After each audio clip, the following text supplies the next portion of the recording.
자, 히브리서 9장 27절 한 절만 한 목소리로 다 같이 읽도록 하겠습니다. 한 번 죽는 것은 사람들에게 정해진 것이요 이것 뒤에는 심판이 있느니라. 아멘. 오늘 제가 여러분에게 드리고 싶은 말씀의 제목은 죽음 이후에 대해 준비하십시오 라는 제목입니다. 사는 것도 벅찬데 죽음 뒤의 문제까지 생각해야 되느냐 이렇게 생각하실 수도 있지만 이건 가벼운 문제가 아닙니다. 제가 예전에 살던 아파트가 있었어요. 그 아파트의 이맘때쯤, 가을쯤 되면 항상 주차장에 그 송충이들이 굉장히 많이 타이어에 밟혀서 으깨져서 죽는 걸 보게 됩니다. 여러분 그런 거 보신 적 있으세요? 네. 그런데 어떤 송충이들은 주차장으로 내려오지 않고 나무 위로 기어 올라갑니다. 나무 위로 기어 올라가서 결국은 거기서 자기 고치가 되겠어. 이렇게 이제 자기 집을 만들죠. 그 속에 들어가서 죽은 것 같이 있다가 때가 되면 어떻게 될까요? 그걸 열고 나오죠. 근데 송충이나 나비나 같은 존재인데요. 삶은 완전히 다릅니다. 송충이가 여기서 저 끝까지 걸어가려면 기어가는데 몇 날 며칠이 걸릴 수도 있어요. 방향을 못 찾고 헤맬 수도 있고요. 나비는 어떨까요? 훅 날아갑니다. 똑같은 존재인데 다른 차원의 몸이 있다는 거죠. 그리고 다른 삶이 있다는 거예요. 저는 그 같은 것을 성경에서 발견한 거예요.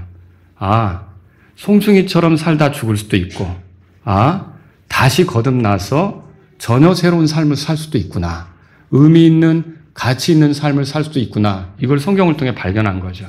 그래서 여러분에게 죽음 이후에 대해서 생각해 보시도록 오늘 좀 말씀을 드리고 싶은 겁니다. 제가 이 시간 드리려고 하는 말씀의 내용은 성경을 통해서 여러분에게 말씀을 드리려고 하는데, 여러분 성경을 한 번이라도 처음부터 끝까지 읽어보셨습니까? 이게 굉장히 중요한 책입니다. 인류 역사 가운데 동서고금을 막론하고 가장 많이 읽혀진 책, 성경입니다. 그 베스트셀러라고 알려진 게 성경이라는 거죠.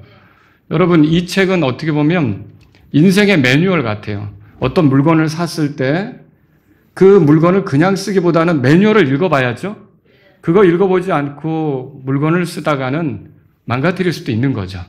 그래서 반드시 물건을 구하면 이게 어떤 용도로 쓰고 어떻게 안전하고 어디에서는 문제가 생기고 이걸 다 매뉴얼을 통해서 읽어야 하는데, 여러분 사람이 살아가는 데 있어서 매뉴얼 역할을 하는 게 성경책입니다. 우리가 많이 고민하던 문제, 내가 어디서 와서 어떻게 존재하게 됐고 여기 존재하는 목적이 뭐고, 만약에 방향을 잃은 것처럼 내 멋대로 살다가 끝난다면 나는 어디로 갈 것인가, 이런 모든 것들을 상세하게 기록해주고 있는 책이 성경이라는 거죠. 성경은 모두 66권으로 되어 있습니다. 아니 한 권 아닙니까? 여러분이 그렇게 말할 수 있어요. 한 권이죠. 그런데 이 안에는 창세기, 출애굽기, 레위기, 민수기부터 해서 신약으로 가면 마태복음, 마가복음, 누가복음, 요한복음 이렇게 시작이 돼서 끝에는 요한계시록까지 이어지는데, 요 낱개를 다 말한다면 구약은 39권, 신약은 27권, 그래서 모두 66권이 되는 거죠. 그런데 이 성경이 얼마나 오랫동안 써졌느냐?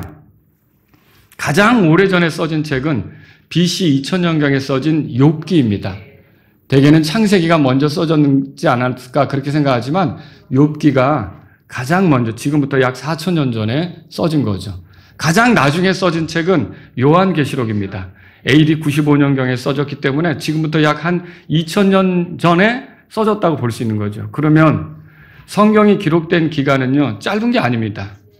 이거는 한 2000년이 넘는, 물론 중간에 하나님께서 더는 어떤 계시를 주지 않았던 그런 공백 기간이 있기는 해요. 그렇다고 해도 한 1600년 정도 이 성경 기록이 써져 왔다는 걸 우리가 알 수 있는 거죠. 그리고 성경 기록은 혼자 쓴 게 아닙니다.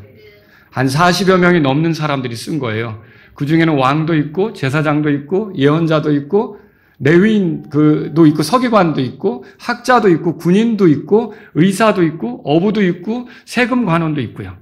굉장히 다양한 사람들이, 농부도 있고 목자도 있고 이 다양한 사람들이 이 성경을 쓴 거예요. 그런데 이 사람들이 어떤 경우는 서로 얼굴을 맞대고 만난 적도 없는데 성경을 쓴 내용은 뭐냐? 주제가 같다는 거죠. 예수님에 대해서 쓰고 있는 거예요. 왜 그러느냐? 이 성경 기록은 사람이 기록했지만 본래 저자는 하나님이시기 때문에 그렇다는 거예요. 하나님은 자신이 어떠한 분이신 거를 인간에게 계시해 주기를 원하셨어요. 알려주기를 원하셨어요.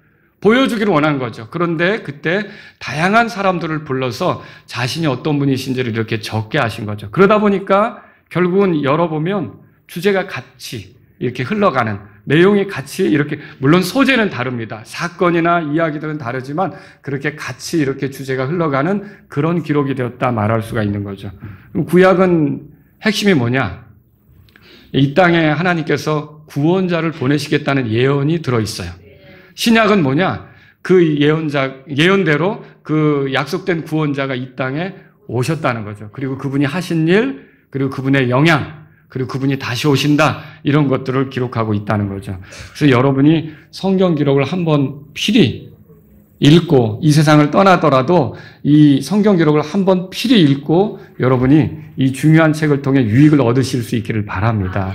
근데 여러분 보세요. 성경 기록의 목적이 뭔가? 죄로 인해 파멸해가는 인간이 하나님의 구원 계획에 따라 구원받아서, 제가 아까 초두에 애벌레 얘기도 했고 나비 얘기도 했지 않습니까? 그냥 파멸로 가는 그런 한 인간으로 인생 끝나 있지 말고 구원받아서 전혀 새로운 차원의 삶을 살라고 이 성경 기록이 기록되어 있다는 거죠. 자, 그러면 오늘 히브리서 9장 27절에 보세요. 한 번 죽는 것은 사람들에게 정해진 것이라고 그랬죠. 자, 이 말씀대로라면 우리 모두는 다 죽습니다. 예외가 없어요. 그리고 죽음 뒤에는 어떻게 됩니까? 심판이 있어요. 어떤 사람은 다시 태어나는 거 아니냐? 환생하는 거 아니냐? 하나님 말씀은 아니다요. 한 번 죽는 것은 사람들에게 정해진 것이다. 여러분이 드라마나 영화나 보면 뭐 이번 생은 망했다, 또 다음 생이 있는 것처럼 얘기들 하지만 사람에게 주어진 생은 한 번이에요. 그리고 한 번 죽으면 그 뒤에는 심판이 있어요. 여러분 죽은 뒤에 귀신으로 또 돌아다닙니까? 그것도 아니에요. 그럼 죽으면 심판을 받는다, 이렇게 말하고 있는 거죠. 그러니까 우리가 하루하루 살아갈수록 점점 어떤 날이 다가올까요? 여러분 이게 죽는 날이 사실은 다가오고 있는 거죠. 아, 교회 와서 기분 나쁜 소리 듣네, 이럴 수도 있어요. 근데 이거를 너무 간과하고 가볍게 생각하며 사는 게 문제라는 거죠. 그러면 무엇에 대한 심판입니까, 여러분? 자, 여러분과 제가 생각해 봐야 될 게, 우리가 이 땅에 살면 성경에도 그렇게 써 있어요. 70년. 좀 강건하면 80년. 오늘 앞에 나와서 혼자 찬송하신 분이 80이세요. 네.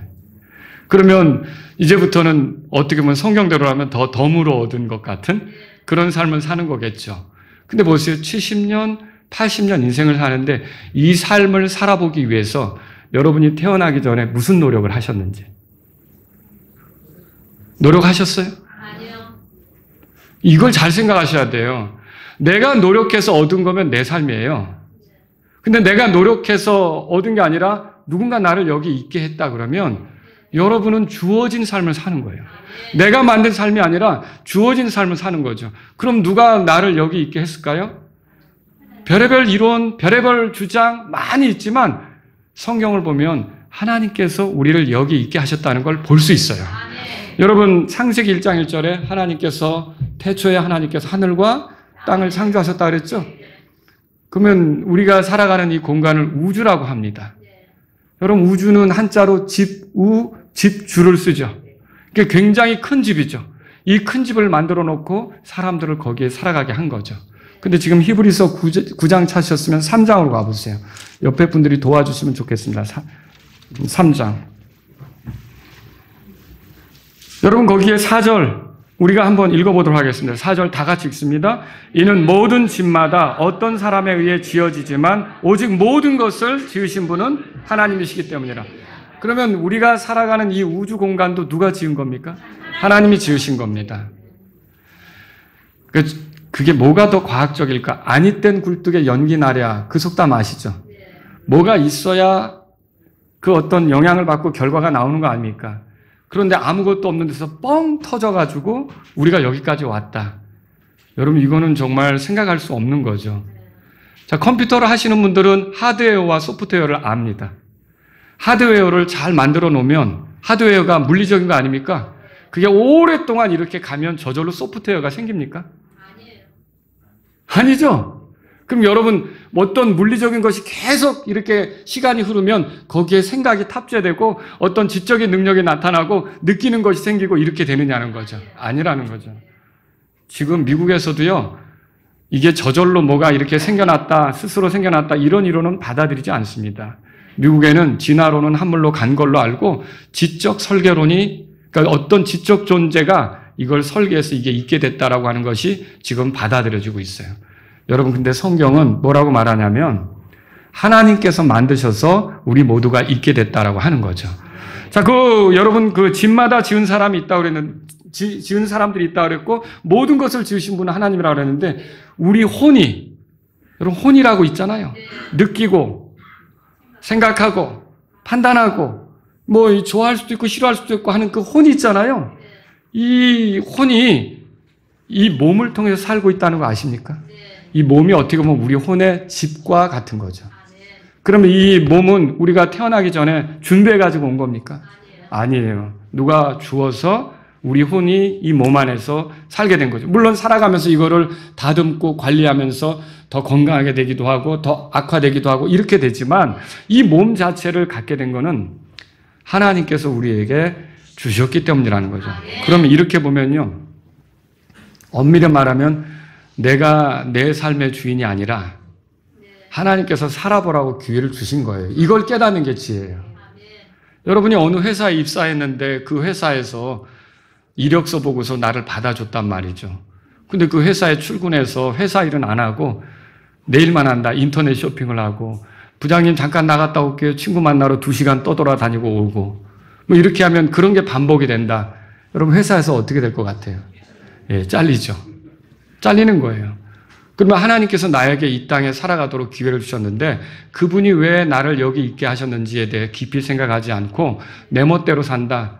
여러분 그게 심판받을 거예요. 하나님은 나를 여기 있게 하셨고요. 룰을 정하셨어요. 이렇게 살라고 규칙을 정하셨어요. 그리고 그것들을 통해서 내가 존재하는 목적을 드러내기를 바라시는 거죠. 그럼 여러분 하나님께서 정하신 룰은 뭘까요? 하나님으로부터 직접 계시를 받은 이스라엘 사람들은 그걸 정리를 해봤어요. 그 이스라엘 사람들이 정리해보니까 613가지라는 거예요. 그런데 그거를 또 모세는 하나님으로부터 직접 받으면서 핵심적으로 10가지로 압축을 했어요. 그게 뭡니까 여러분? 예, 십계명이라는 거죠. 근데 예수님은 신약 시대에 오셔서 이 10가지를 또 압축해가지고 2가지로 말씀하셨어요. 그게 뭡니까? 첫째는 마음과 생각과 뜻을 다해서 하나님을 사랑하라는 거예요.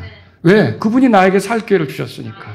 그분이 나에게 뭔가도 해볼 수 있도록 기동할 수 있도록 움직일 수 있도록 그런 재능도 주시고 삶의 기회를 주셨으니까. 그리고 2번째는 뭡니까? 그와 같이 이웃을 사랑하라는 거죠. 이런 것들을 하나님께서 규칙으로 정해 주신 거죠. 그런데 이런 규칙을 외면하고 내 멋대로 산다? 여러분 이건 다 심판받을 죄에 해당하는 것이죠. 로마서로 한번 가보세요. 로마서 1장에. 자, 지금 우리가 살펴보려고 하는 이 내용 중에 여러분이 한 가지라도 걸리는 게 있다. 그러면 이제 문제가 됩니다. 한번 1장 29절 보겠습니다. 제가 읽겠습니다. 29절. 여기에 목록, 열거되는 것들을 한번 보세요. 여기에 내가 걸리는 게 있나? 왜냐하면 30절에 이렇게 돼 있어요. 30절 다 같이 읽죠. 그들이 로마서 1장 32절입니다. 다 같이 읽습니다. 그들이 이 같은 일들을 행하는 자들은 뭐라고 돼 있어요? 죽어야 마땅하다는 하나님의 심판을 알고도 같은 일들을 행할 뿐 아니라 그러한 일들을 행하는 자들을 기뻐하느니라. 자, 이런 일들을 행하면 하나님이 심판하신다고 돼 있어요. 그럼 그 일들이 뭐냐? 29절 제가 읽습니다. 1장 29절입니다. 그들은 곧 모든 불의, 하나님이 기뻐하지 않는 거죠. 행음, 이게 뭐예요? 행음은 혼전에 순결하지 않은 거, 유부남이 미혼녀와 간통하는 거, 이웃의 아내와 간음하는 거, 자기 배우자에게 불충한 거, 이런 거죠. 그리고 또 뭐가 있습니까? 사악함, 그렇죠. 법과 규칙을 외면하고 제멋대로 사는 것, 탐욕, 이건 내 것이 아닌 것을 정당하지 않은 방법으로 끈질기게 원하는 것, 선을 넘어갈 정도로 악의로 가득하고 그랬어요.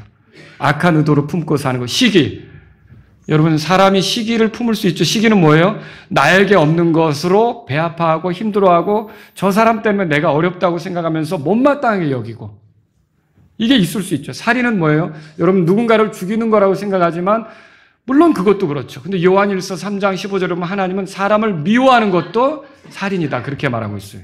그리고 논쟁은 뭐예요? 말싸움에서 이겨보려고 하는 거. 그리고 속임수 뭐예요? 마술도 다 눈속임이죠. 그리고 사기, 보이스피싱, 여러 가지가 다 속임수죠. 이게 그 악독이 가득하다 그랬어요. 악독은 뭐예요? 잔혹한 행동들, 태도들, 이런 걸 말하는 거죠.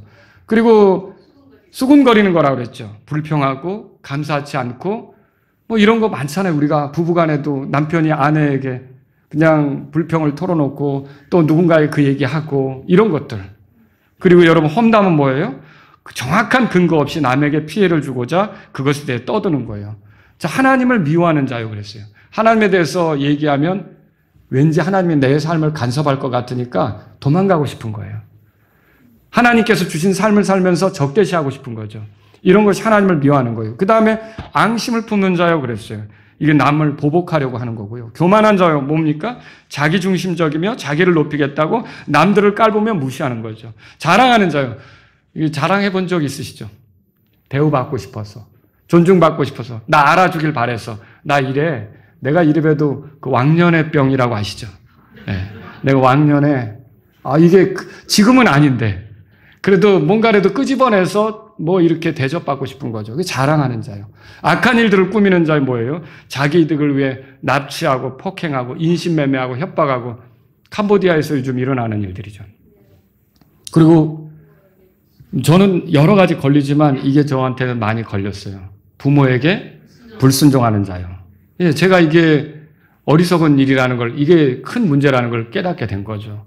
그리고 또 명철이 없다. 명철이 없다는 게 뭐예요? 생각을 해보면 알 수가 있어요. 나무 조각에다가 절한다? 색칠해놓은 나무 조각에 절한다? 깎아놓은 나무 조각에 절한다? 혹은 돌 조각에, 쇠 조각에 절한다? 여러분, 그게 나를 도와줄 거다? 이렇게 생각하고 그 앞에 빌죠. 조금만 생각해 보세요. 그 나무 조각 색칠해 놓은 거, 그 나무 조각이 있기에 한 사람이 있을 거 아닙니까? 그러면 그 나무 조각이 더 대단해요? 그 사람이 더 대단해요? 더 대단해요? 그 사람이 더 대단하죠. 그 사람이 없으면 그 나무 조각이 거기 이렇게 우리한테 이거 받으면서 있을 수 있어요? 받을 수 없죠. 그러면 그 나무 조각에 절하는 것보다는 그거 만들어낸 사람에게 가서 찾아가서 도와달라고 하는 게 낫다는 거죠. 조금만 생각해 보면 아는데 그냥 사람들에게 과학이라는 이름으로 혹은 신앙이라는 이름으로 미신이라는 이름으로 이렇게 세뇌가 돼서 자기도 모르게 그렇게 가는 거예요. 이것도 하나님께서 기뻐하지 않는 심판받을 일이라는 거죠. 이게 여기에 나오는 거예요. 그 다음에 또 언약을 어긴다 그랬죠. 여러분, 약속하고 어긴 게 있어요? 부부간에 서약하고서 그거 지키지 못하는 거. 언제까지 돈 갚겠다고 하고 지키지 못하는 거. 만나겠다고 하고 그냥 바람 맞추는 거. 이런 모든 것들이 언약을 어기는 거죠. 그 다음에 여기 본래의 애정이 없다 그랬어요. 이건 뭐예요? 자, 남자가 여자를 사랑하는 것이 본래 애정입니다. 여자가 남자를 사랑하는 것이 본래 애정이죠. 근데 이걸 어기는 거예요. 그러면 하나님께서 정한 질서를 틀어서 남자가 남자를 사랑한다든지 여자가 여자를 사랑한다든지 이게 본래 애정을 어기는 거죠. 이거 하나님이 기뻐하시지 않는 거예요. 또 화해할 수 없는 건 뭐예요? 내 눈에 흙이 들어가도 내가 그걸 안 봐. 이게 한번 틀어져 가지고요. 용서할 줄 모르고 이해할 줄 모르고 이렇게 사는 거 있잖아요. 이런 거. 긍휼이 없는 자요. 긍휼이 뭐예요? 긍휼은 이거예요. 죽어 마땅한 사람인데도 그 사람에게 호의를 베푸는 게 긍휼이죠. 근데 우리가 얼마나 부족한 점이 많습니까? 그런데 하나님의 긍휼 속에 살고 있잖아요. 근데 나는 다른 사람에게 그 긍휼을 못 베푸는 거예요. 자, 제가 지금 여러 가지를 열고 있는데 여기에서 나는 하나라도 안 걸린다. 내게 걸리는 것이 없다. 혹시 그런 분 있으세요? 여러분, 여기 많이 걸립니까? 그러면 걸린다면 여기서 이 말씀에 따라 30절에 이 같은 일들을 행하는 자는 죽어야 마땅하다는 뭐라고 돼 있어요? 하나님의 심판을 당할 수밖에 없다는 거죠. 그럼 이런 죄들에 빠져서 심판을 당하면 어떻게 됩니까? 로마서 6장으로 가보세요. 로마서 6장. 로마서 6장 거기 23절입니다. 23절 다 같이 읽습니다. 이는 죄의 싹은 사망이나 하나님의 선물은 예수 그리스도 우리 주를 통한 영원한 생명이기 때문이라. 죄의 싹은 뭐라고 되어 있어요?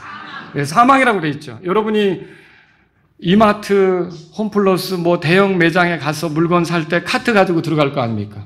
카트 끌고 가서 이거 담고 저거 담고 이렇게 많은 거 담을 거 아닙니까? 자, 그런데 그 담고 계산대 나올 때는 그냥 나옵니까? 값을 치러야 되죠. 아, 그때 내 지갑 안 가져왔네? 이거 외투 메이커인데 이거 내가 지금 맡기고 이거 가져가면 안 되겠냐고 나중에 와서 여러분 그거 통하겠습니까? 계산원이 원하는 건 두 가지죠. 현금 아니면 카드. 예, 주세요. 없으시면 갖다 놓으시고요. 이렇게 되는 거예요. 여러분 뭔가를 했을 때 거기에 값을 지불해야 되는 거잖아요. 우리가 인생을 살면서 이런 죄도 짓고 저런 죄도 짓고 많은 죄를 져요. 근데 이 세상을 그냥 빠져나올 수 있을까요? 값을 치러야 되죠. 그 값이 뭐냐면 내가 착한이라고 뭐 노력하고 뭐 하고 그거 아니에요. 하나님이 요구하는 건 사망이라는 거죠. 죄의 싹은 사망이에요. 여러분 이 사망이 뭡니까? 사망이 원래 의미가 분리를 의미하는 거예요. 그 단어 자체가 그래요. 그래서 몸에서 혼이 분리되는 것도 사망이에요.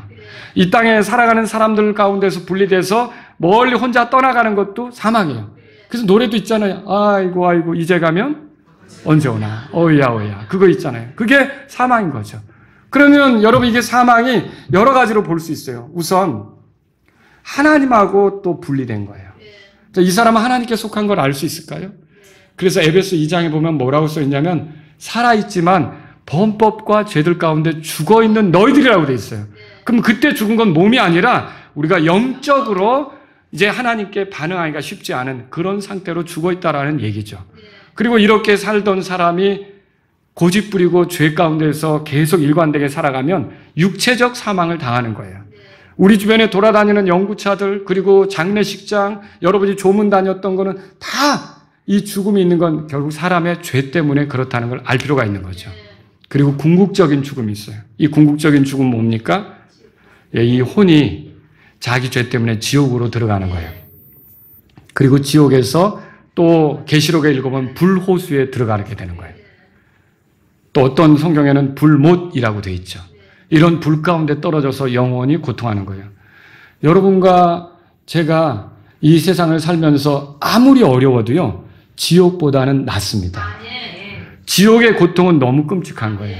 지옥은 힘든 거예요. 그러면 거기는 뭐 불도 탄다 그러고 거기는 가스도 충만하고 그리고 거긴 비명소리가 나오고 서로 자기 죄에 대한 가책으로 고통하고 괴로움이 가득한, 그리고 지옥은 어떤 곳이 나올 수도 없는 곳이고 뭐 휴가 군대 가면 휴가도 있고 또 저녁도 있고 그렇잖아요. 그런데 이 지옥은 그런 게 없는 거예요. 예를 들어서 900년만 살다가 나온다. 그래도 900년만 잘 견디면 되겠죠. 근데 지옥에 들어가면 불호수에 들어가면 어떻게 됩니까? 영원히 가야 되는 거죠. 이게 끔찍한 거예요. 그리고 지옥의 가장 무서운 건 뭐냐면 하나님께서 호의를 베푸시지 않으세요. 그 지옥에 들어가서 내가 잘못 살았어요. 내가 이렇게 산 걸 후회해요. 나에게 한 번만 기회를 주세요라고 이렇게 애원을 해도 하나님이 긍휼을 베푸시지 않아요. 거기에 들어가서 하나님 앞에 잘 보이려고 애쓸 수도 없고 설령 그렇게 한다고 해도 이미 때는 늦어버린 거죠. 여러분이 그래서 구원받으려면 어떻게 해야 합니까? 아직 살아있을 때, 아직 삶의 기회가 있을 때, 이때 지금이 구원받아야 돼요. 여러분이 그거 아시죠? 보험도 내가 암보험을 들어놔야겠다 그러는데 그게 있어요. 그 책임 해당하지 않는 기간. 내가 지금 보험을 들어놓으면 3개월 이내 암이 들었다. 그럼 혜택 받아요? 못 받아요. 그러니까 이거는 건강할 때 들어놔야 되는 거죠. 그렇죠? 내가 병든 다음에 암에 걸려서 암보험 들려고 그러면 받아주는 데가 없어요. 마찬가지예요. 내가 지옥에 이미 들어가서 거기서 고통하는 가운데 구원받고자 한다면 그때 구원받을 수 있습니까? 그때는 늦은 거죠. 그럼 여러분이 언제 구원받아야 돼요? 지금 구원받아야 되는 거예요. 살아있을 때.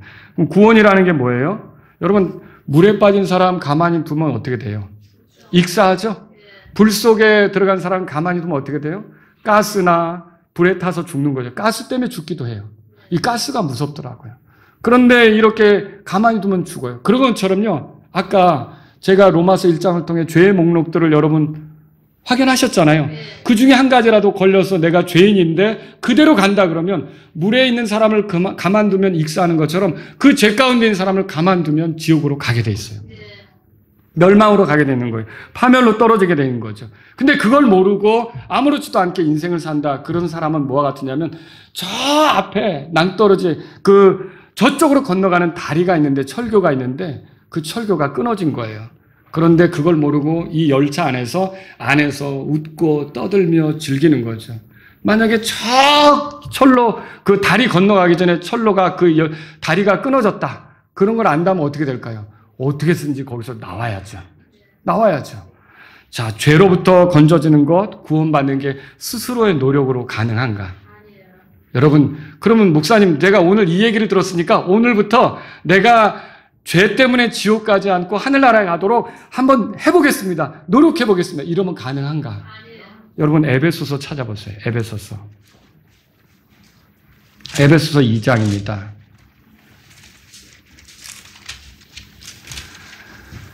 에베소 2장 8절, 9절 우리 같이 한번 읽겠습니다. 다 같이 에베소 2장 8절, 9절입니다. 읽습니다.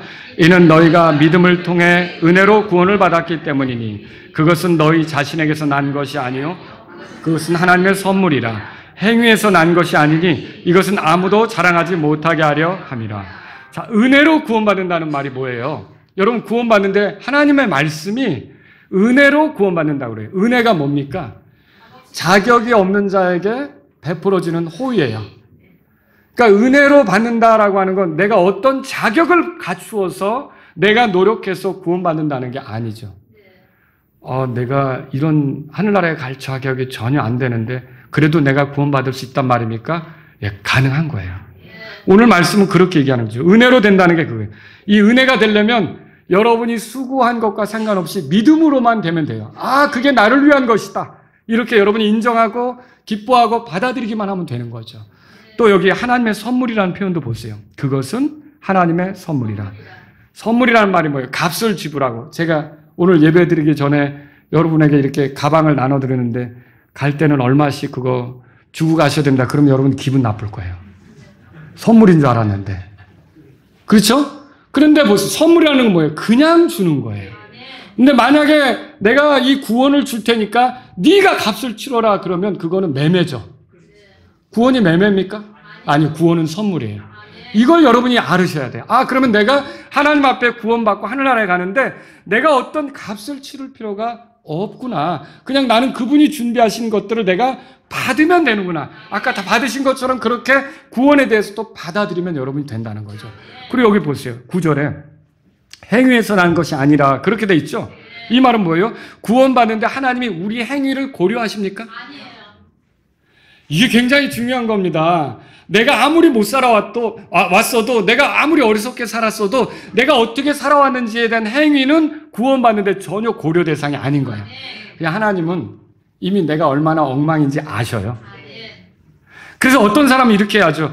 착한 일을 많이 해야 천국 가는 거 아닙니까? 좋은 일을 많이 해야 천국 가는 거 아닙니까? 이렇게 얘기를 하는데 그렇지 않다는 거예요. 하나님은 우리가 살아온 걸 다 아시죠. 우리의 행위, 우리의 어떠한 것과 상관없이 우리가 구원받는 거예요. 그러면 여기 보세요. 만약에 내 행위라면 우리는 그럴 거예요. 하늘나라에 들어가려고 문 앞에 서가지고 들여보내주세요. 아니, 무슨 자격으로 여기 왔어? 내가 얼마나 착한 일을 많이 했는데 내 자랑 되겠죠.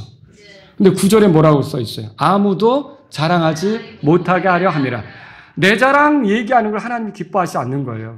하나님이 어떻게 해서 천국에 올라고 그래? 그런데 내가 얼마나 가난한 사람 많이 도왔다고요. 봉사활동도 많이 했어요. 다 누구 자랑이에요? 자기 자랑이죠. 이렇게 하늘나라에 들어오는 걸 하나님은 원치 않으시는 거예요. 우리는 자랑할 것이 없어요. 우리는 정말 죽어 마땅한 죄인이라는 거예요. 아까 열거한 그런 죄의 목록 중에 하나라도 걸리는 것이 있다면 여러분과 저에게 필요한 거는 그냥 정직하게 하나님 아버지, 저는 하나님의 눈에 볼 때 이쁜 구석이 하나도 없습니다. 저는 죄인일 뿐입니다. 저를 불쌍히 여겨주세요. 저를 긍휼히 여겨주세요. 이렇게 하는 것이 필요하다는 거죠. 그러면 여러분, 죄는 어떻게 용서됩니까? 아까 죄의 싹은 사망이라 그랬죠. 히브리서 9장 22절에 보면 율법에 따라 거의 모든 것이 피로써 깨끗하게 되나니 피 흘림이 없은즉 사면이 없느니라 그렇게 됐어요. 사면은 광복절 특별 사면이라고 들어보셨죠? 어떤 특별한 그 명절 때 이렇게 풀어주는 거 있잖아요. 성탄절 사면. 죄인이지만 심판을 당해야 되지만 지옥으로 들어가야 되지만 거기서 풀려나는 걸 사면이라고 그러죠. 그러면 이 사면을 위해서 하나님이 룰로 정하신 게 뭐냐면 율법에 따라 모든 것이 피로써 정결하게 된다 그랬어요. 피는 생명입니다. 피를 흘려야지만 사망이 집행돼야지만 죄 문제가 해결되는 거죠. 그럼 여러분과 제가 여기서 한 가지 힌트를 찾으셔야 돼요. 그러면 내가 죽으면 안 되나요? 그런데 여러분이 죽으면 지옥 갑니다. 여러분을 대신해서 죽을 수 있는 사람이 필요해요. 근데 그 사람은 두 가지 조건을 만족해야죠. 하나는 여러분을 사랑하셔야 돼요. 정말 사랑해야 되죠. 그래서 여러분이 우리 엄마가 나를 사랑하는데 우리 엄마가 나를 대신해서 죽어주면 안 될까요? 그런데 엄마 보고 대신 죽어달라고 그러면 끔찍한 일이죠. 그리고 엄마가 죽어준다고 해도 만약에 엄마가 죄인을 대신해서 죽으려면 죄가 있으면 돼요? 죄가 없어야 돼요. 내가 1억 원을 빚졌는데 친구가 한 1억 원으로 쩔쩔매며 고생한다고 그래서 걱정 마 내가 갚아줄게 이렇게 할 수 있냐고요. 나도 빚이 없어야 되죠. 그리고 내가 빚이 없을 뿐만 아니라 오히려 더 여유가 있어야죠. 그래야 내가 도와줄 수 있는 거 아닙니까? 그 말은 무슨 뜻이에요? 죄인인 나를 대신해서 죽어줘야 될 사람은요. 우선 첫째는 나를 너무나 사랑하는 사람이고 두 번째는 나를 대신해서 죽을 만큼 죄가 없어야 돼요. 여러분 근데 이 땅에서 죄가 없는 사람이 있습니까? 로마서 3장으로 가보세요. 돌아서서 로마서 3장. 로마서 3장.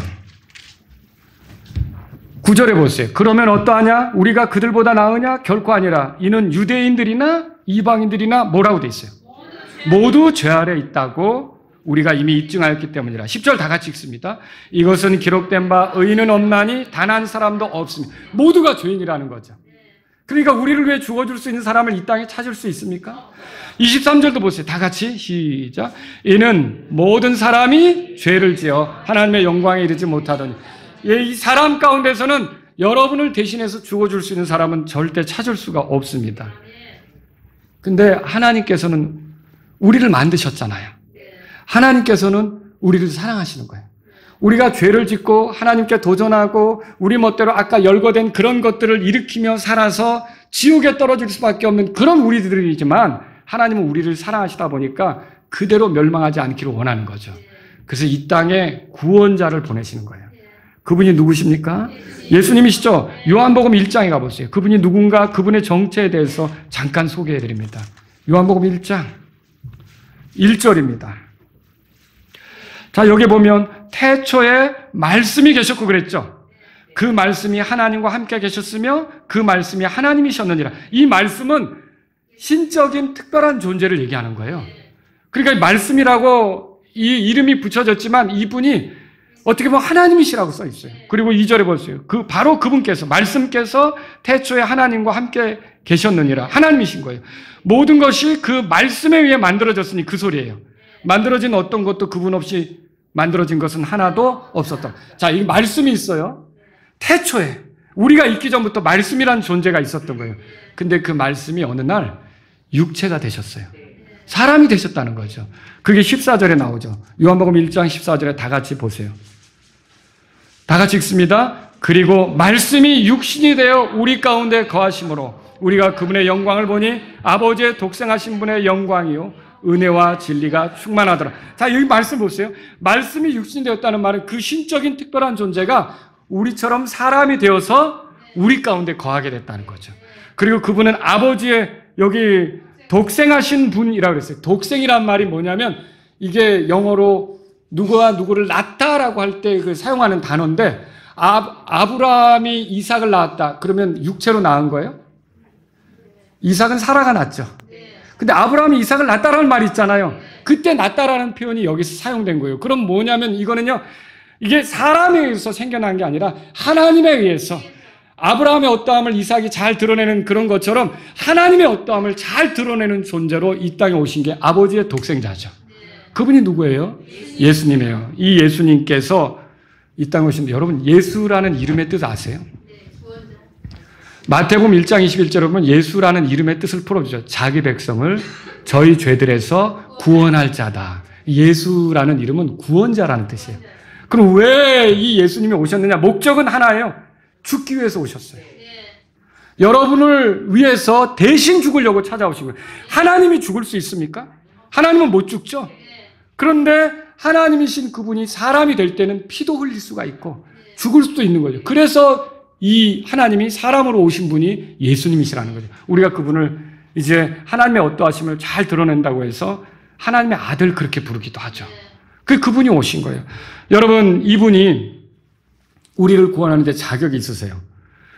자, 물에 빠진 사람 건지는데 수영 못하는 사람이 뛰어들었어요. 어떻게 돼요? 같이 죽죠? 막 불타고 있는 집에 저 사람 구조하러 들어가야 돼 하는데 넌닝 굿바람이에요. 그럼 어떻게 됩니까? 같이 죽죠. 자격이 안 되면 누군가를 구조하는 일도 할 수가 없는 거예요. 그럼 예수님은 자격이 되느냐?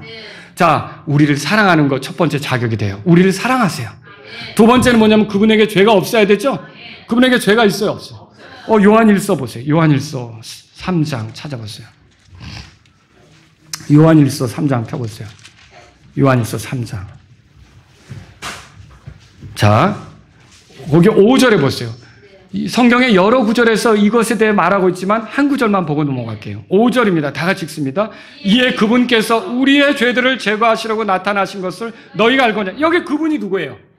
예수님이죠. 예수님이 이 땅에 나타나신 목적이 뭐냐면 우리의 죄들을 제거하려고. 그 죄들을 제거하면 우리가 심판받지 않게 되거든요. 그러니까 그렇게 하려고 이 땅에 오신 거예요. 그런데 그 끄트머리에 뭐라고 써 있어요? 그분 안에는 죄가 없느니라. 만약에 그분에게 죄가 있었다면 우리의 죄 때문에 죽으실 수 없죠. 그 자격이 안 돼요. 근데 예수님에게는 죄가 없고 온전히 죄를 짓지도 않았고 하나님이신 그분이 사람이 되셔서 거룩하게 사셨죠. 그러니까 흠없는 희생물로 죽임당할 수가 있었던 겁니다. 여러분, 그래서 구약시대 그런 게 있었어요. 자, 어떤 이스라엘 사람이 잘못을 저질렀어요. 하나님 앞에 죄를 졌어요. 그러면 어떻게 하냐면 이 사람이 하나님이 정한 방법이 있는데 짐승을 가져오는 거예요. 부자는 송아지, 보통 사람들은 염소나 양, 그리고 가난한 사람은 비둘기, 이런 걸 가지고 오죠. 그걸 가지고 오면 어떻게 하냐면 그거를 이렇게 양을 가져왔다고 칩시다.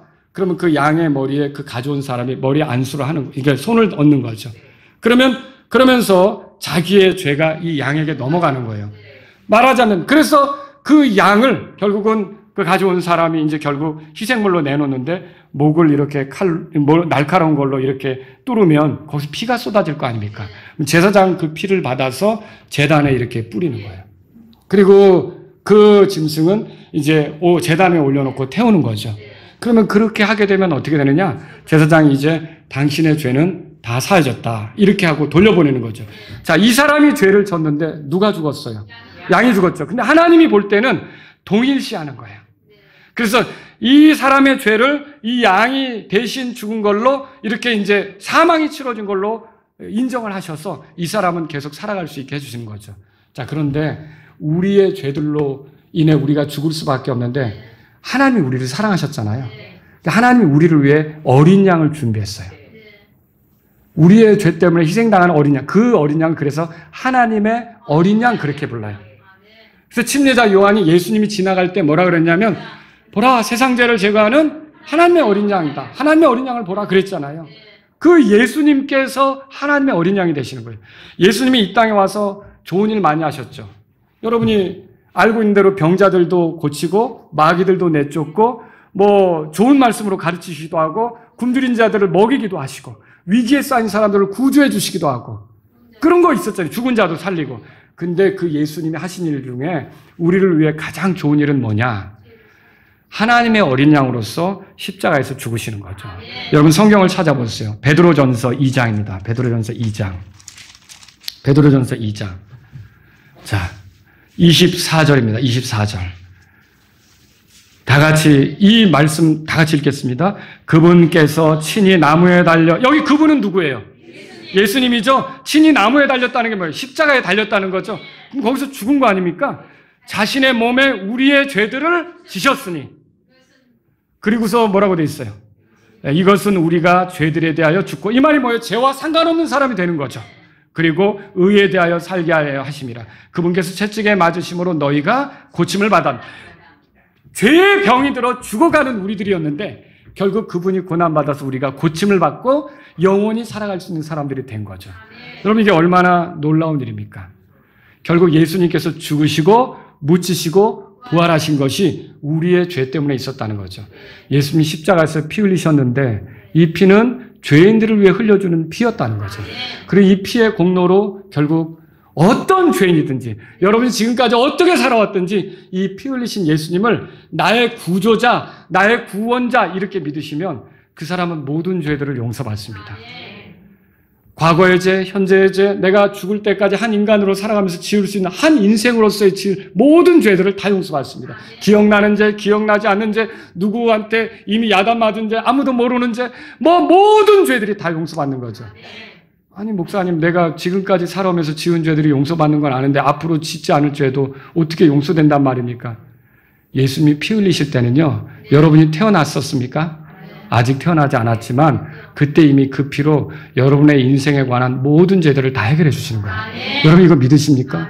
자, 그러면요, 구원받는다는 건 뭡니까? 이제 결론적으로 하나님의 어린 양이 나를 위해 희생되셨다고 믿으면, 그 어린 양의 죽음과 묻힌 부활이 나의 죄 때문에 있었다고 믿으면, 그리고 그 예수님의 피가 흘려져서 내가 깨끗하게 되고 사면되고 용서받는다고 믿으면 여러분은 오늘 구원받는다는 거죠. 영원한 생명을 얻고자 하셔야 돼요. 구원받으라고 해요. 구원받는다, 영원한 생명을 얻는다, 하나님의 자녀가 된다, 다 같은 것을 다르게 표현한 거예요. 여러분, 아침에 출근 시간에 전쟁하죠. 버스 안 놓치려고. 지금 자가용으로 타고 다니시는 분 많지만 제가 어렸을 때만 해도 다 버스 타고 콩나물 잔뜩 실은 그런 어떤 그릇같이 버스에 올라타면 안내양이 어떻게 하죠? 막 그냥 한번 또 운전사도 기술 좋게 또 한번 차를 흔들어요. 가다가 덜커덩 하면 이제 사람이 쑥 들어가고 막 이렇게 간다고요. 그러면서 가는 그 타기 힘든 버스인데도 놓치지 않으려고. 왜냐하면 한 번 놓치면 20분 뒤에 오는 거예요. 그럼 어떻게 하죠? 20분 뒤에 오는 그 차를 안 놓치려고 가방 메고 막 모자도 막 이렇게 끼고 막 진땀 메고 이렇게 뛴단 말이죠. 그래서 겨우 타면은 그 찡기는 버스라도 어때요? 아유, 다행이다. 그게 그렇게 좋은가? 네. 근데 여러분, 20분도 안 놓치려고 그렇게 뛰었단 말이에요. 근데 죽음 이후에 보낼 영원, 이걸 놓치는데 여러분이 서두르지 않는 건 정말 그보다 못한 선택을 하는 거라는 거죠. 여러분은 영혼을 어떻게 보낼지를 선택하셔야 돼요. 죽음 이후를 어떻게 보내실지 선택하셔야 돼요. 요한복음 1장 12절에 그러나 그분을 받아들인 자, 곧 그분의 이름을 믿는 자들에게는 다 하나님의 아들이 되는 권능을 그분께서 주셨으니, 하나님의 아들들이 되는 권능을 주셨다고 되어 있고요. 또 여러분, 마지막으로 한 구절만 보고 끝내겠습니다. 요한복음 3장입니다. 요한복음 3장.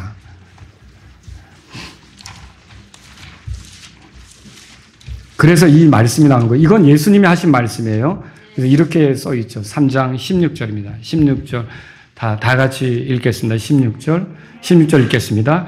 이는 하나님께서 세상을 이처럼 사랑하사 자신의 독생자를 주셨으니 이것은 누구든지 그를 믿는 자는 멸망하지 않고 영존하는 생명을 얻게 하려 하십니다. 하나님이 우리를 사랑하셔서 이 땅에 구원자를 보냈어요. 그분이 독생자죠. 그분이 예수님이에요. 그분을 믿으면 멸망하지 않는다고 되어 있어요. 근데 그리고 영원한 생명을, 영존하는 생명을 얻는 거죠. 하나님과 영혼을 보내는 거죠. 그러나 믿지 않으면 어떻게 됩니까? 멸망한다는 거죠. 이 자리를 통해서 여러분에게 어쩌면 이런 기회가 또 있을지는 모르겠지만 여러분들이 예수님을 여러분의 구원자로, 하나님이 나를 사랑해서 보낸 구원자로 믿으시고 하나님의 자녀로 다시 시작하고, 자, 제가 처음에 드릴 때 애벌레로 살다가 끝날 수도 있고 나비로, 여러분 송충이가 여기 앉으면 어때요? 우리 자매님들이 여기 이럴 거 아닙니까? 송충이가 앉으면 그렇죠. 근데 여기 무슨 나비가 날라와서 여기 딱 앉으면 어때요? 어머, 이게 웬일이야? 무슨 징조야? 이렇게 생각하겠죠. 여러분, 우리의 삶이 똑같은 존재인데 그냥 한 번 태어나서 바둥거리며 죄 가운데 서덕이다가 멸망할 수도 있고요. 다시 하나님의 자녀로 태어나서 부활의 소망을 가지고 하나님과 영혼을 보내게 되는 그런 사람으로 살 수도 있다는 거죠. 여러분이 죽음 뒤 그것을 가볍게 생각하지 마시고 오늘 예수님을 여러분의 구주로 모실 수 있기를 바랍니다. 우리 다 같이 일어서시겠습니다. 혹시 이 말씀을 들으신 여러분 가운데 오늘 나는 죄인으로 살아왔지만 예수님을 나의 구주로 모시길 원합니다. 예수님께서 내 죄 때문에 십자가에서 죽으시고 부활하셨다면 예수님이 내 구주라고 고백하고 싶습니다. 저는 심각한 죄인이 맞습니다. 아까 성경에 열거된 그 죄들 목록 중에 걸리는 게 너무 많았습니다. 이대로 내 인생 끝내기를 원치 않습니다. 저는 주님의 은혜로 구원받기를 원합니다. 내가 노력해서 안 된다는 걸 알았습니다. 착한 일 많이 한다고 되는 것도 아니고 좋은 일 많이 한다고 되는 것도 아니고 하나님이 나에게 보내주신 선물 예수님을 받아들일 때 가능하다는 걸 알았습니다. 예수님을 나의 구주로 모시길 원합니다. 여러분 가운데 오늘 이렇게 초대되어 오신 분들 가운데 예수님을 나의 구주로 모시길 원합니다. 이런 분이 있으십니까? 한번 조용히 오른손을 들어 표해 주시면 그분들을 위해서 기도해 드리겠습니다. 여러분 어떠십니까? 그런 분 있으십니까? 네. 또 있으십니까? 네. 그러면 또 다른 분 있으십니까? 여러분 잠깐 그럼 손을 내리시고요. 혹시 여러분 가운데 쑥스러워서 손을 못 들었어도 여러분이 이 시간 마음의 준비가 되셨다면 저를 따라서 기도하실 수도 있습니다. 여러분 이 시간 주님 앞에서 여러분이 준비되었다면 같이 기도하시면 좋겠습니다. 여러분이 조용히 하나님이 들으신다고 생각하시면서 하나님께 기도하시면 좋겠습니다. 혹시 준비되신 분들은 저를 따라하십시오. 하나님, 저는 지옥에 갈 수밖에 없는 죄인이었습니다. 하나님께서 저를 사랑하셔서 이 땅에 구원자 예수님을 보내셨습니다. 저의 죄 때문에 죽으시고 부활하신 예수님이 저의 구원자이십니다. 예수님의 피로 모든 죄에서 깨끗게 하신 하나님을 찬양합니다. 내 나머지 삶은 하나님의 자녀로 살아가도록 인도해 주십시오. 예수님의 이름으로 기도합니다.